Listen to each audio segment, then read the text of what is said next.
मुंबई के एक छोटे से फ्लैट में रहने वाली अंजू, जो कि अपने गांव से शहर पढ़ने के लिए आई थी, लेकिन वो आज वहीं पर अकेले रहती है और जॉब कर रही है। उसको अब अपने परिवार के बारे में कुछ भी मालूम नहीं कि वो लोग कैसे हैं, क्योंकि 4 साल से ना तो वो अपने गांव गई, ना कोई वहां से कोई आया। आज 4 साल में उसने अपने माता पिता से बात तक नहीं की। लेकिन आज कुछ ऐसा हुआ था कि अंजू को अपने गांव जाना ही पड़ा। दरअसल आज उसके गांव से एक चिट्ठी आई थी, जिसमें लिखा था कि तुम्हारे पापा की मृत्यु हो गई है। तो अंजू अपने ऑफिस से 15 दिन की छुट्टी लेकर निकल पड़ी अपने गांव देसलपुर की ओर। देसलपुर वैसे तो कहने में एक गांव था, लेकिन उसको किसी भी हाईटेक सिटी से कम नहीं कहा जा सकता। वहां पर हर प्रकार की सुविधा उपलब्ध थी। वहां के स्कूलों में भी पढ़ाई नई टेक्नोलॉजी के बोर्ड्स थे, जिसकी मदद से बच्चों को पढ़ने में बहुत आसानी होती थी। उस गांव की उन्नति में सबसे बड़ा हाथ अंजू के पिता अजय सिंह का था। अजय सिंह बहुत ही भले इंसान थे। वो किसी का कभी भी बुरा नहीं करते थे। करना तो क्या है, वो किसी के बारे में बुरा सोचते भी नहीं थे। अंजू अब वहां पहुंची तो उसने अपने पिता को बॉडी को देखा। पास में ही उसका भाई भी बैठा था। अंजू से बर्दाश्त नहीं हो रहा था। अब वो अपने भाई के गले रखकर बहुत रोई। जब उसका मन हल्का हो गया तो उसने अपने भाई से पूछा कि ये सब कैसे हो गया। तब उसका भाई बोला कि पता नहीं, जब हम सुबह उठे तो देखा कि पिताजी अभी तक सोए हुए हैं। जब मैंने उनको उठाना चाहा तो वो भी नहीं उठे। मैंने जल्दी से डॉक्टर को कॉल किया। उन्होंने आते ही बता दिया कि उनकी डेथ हो गई है। अब अंजू से रहा नहीं गया, इसलिए अपने पिता के चेहरे के कपड़े को हटाया। अंजू ने जब अपने पिता का मुंह देखा तो उसको कुछ डाउट हुआ, क्योंकि वो एक पोस्टमार्टम एक्सपर्ट थी। उनके चेहरों को देखते ही उसे पता चल गया कि उनकी साधारण मृत्यु नहीं हुई है, किसी ने दम घोंटकर उनको मार डाला है। अंजू ये सोच ही रही थी कि उसको एक जानी पहचानी सी आवाज़ सुनाई दी। वो कोई और नहीं बल्कि ध्रुव था। उसको देखते ही अंजू को 4 साल पहले जो हुआ वो सब याद आने लगा। जब अंजू के पिता ने आगे की पढ़ाई के लिए अंजू को शहर भेजा तो उसने वहाँ से साइंस की पढ़ाई शुरू की। शहर में जो वहाँ रहती थी उसी के पास फ्लैट में ध्रुव रहता था। अब साथ में फ्लैट होने के कारण दोनों में बातचीत होने लगी।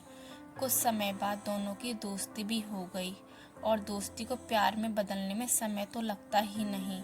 एक दिन ध्रुव ने अपने प्यार का इजहार कर दिया, और अंजू भी तो यही चाहती थी, इसलिए उसने हाँ कर दी। अंजू को पता था कि उसके पिता हमारी शादी के लिए नहीं मानेंगे, तो उसने ध्रुव से कोर्ट मैरिज कर ली। फिर उसके बाद अपने पिता को शहर बुलाकर बताया। जब अजय सिंह को इस बारे में पता चला तो वो अपनी बेटी से बहुत नाराज हो गए। और हो भी क्यों ना, उसने अपनी बेटी को पढ़ने के लिए शहर भेजा था, ना कि शादी करने के लिए, वो भी किसी अनजान से। उसके इस फैसले से अजय सिंह बहुत नाराज हुए और अपनी बेटी को कभी ना देखने का प्रण लेकर वो शहर से वापस आ गए। उसके बाद अजय सिंह ने अंजू से कभी बात नहीं की। अब 1-2 साल में ही अंजू की नौकरी लग गई, और ध्रुव भी एक डिटेक्टिव का असिस्टेंट बन गया। एक बार मुंबई में बहुत ही तेज बारिश हो रही थी, तो अंजू हॉस्पिटल में ही फंस गई। तब उसने ध्रुव को कॉल करके बताया कि तेज बारिश की वजह से वो शायद आज रात नहीं आ सकेगी।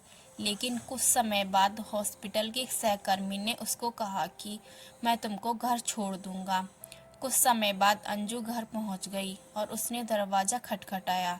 ध्रुव ने दरवाज़ा खोला और अंजू को देखकर उसके चेहरे पर अजीब सी घबराहट हो गई। जब वो बेडरूम की तरफ बढ़ने लगी तो ध्रुव ने उसको रोकना चाहा, लेकिन अंजू नहीं रुकी। और जब वो वहां गई तो उसने देखा कि एक लड़की उसके बेड पर उसके ही कपड़े पहनकर सोई है।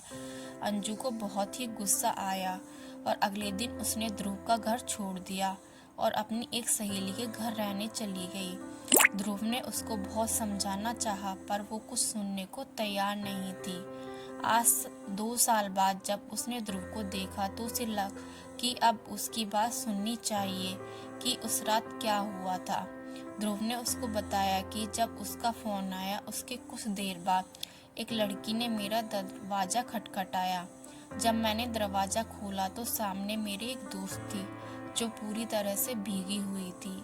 मैंने उसको अंदर बुलाया और उसको कपड़े चेंज करने के लिए तुम्हारे कपड़े दिए और अपने बेडरूम में सुला दिया।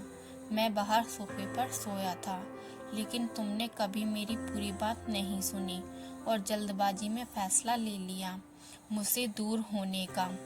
मैंने तुमको बहुत फ़ोन किए पर तुमने कभी मुझसे बात नहीं की। फिर दोनों ने एक दूसरे के गले मिले और रोने लगे। अंजू ने ध्रुव से अपने बर्ताव के लिए माफ़ी मांगी और ध्रुव को अपने पिता की मृत्यु के बारे में बताया। फिर अंजू के कहने पर ध्रुव ने पुलिस को बुलाया और बॉडी को पोस्टमार्टम के लिए भेज दिया। अंजू का शक सही निकला। अजय सिंह की मृत्यु अचानक नहीं, उनका दम घोटकर उनको मारा गया था। अब ध्रुव भी इन्वेस्टिगेशन में लग गया और उसने बहुत सबूत हासिल कर लिए और पुलिस को अभी सबूत दिए। दरअसल मुन्ना नाम का एक आदमी उस गांव में एक शराब की फैक्ट्री खोलना चाहता था, लेकिन अजय सिंह ने उसको कभी ये परमिशन मिलने नहीं दी, इसलिए उसने अजय सिंह को मरवा दिया। फिर पिता के अंतिम संस्कार के कुछ दिनों बाद दोनों वहां से शहर चले गए। अंजू ने ध्रुव को विश्वास दिलाया कि वो अब उसकी हर बात को सुनेगी। फिर दोनों ने अपनी पूरी ज़िंदगी को बहुत अच्छे से एंजॉय किया।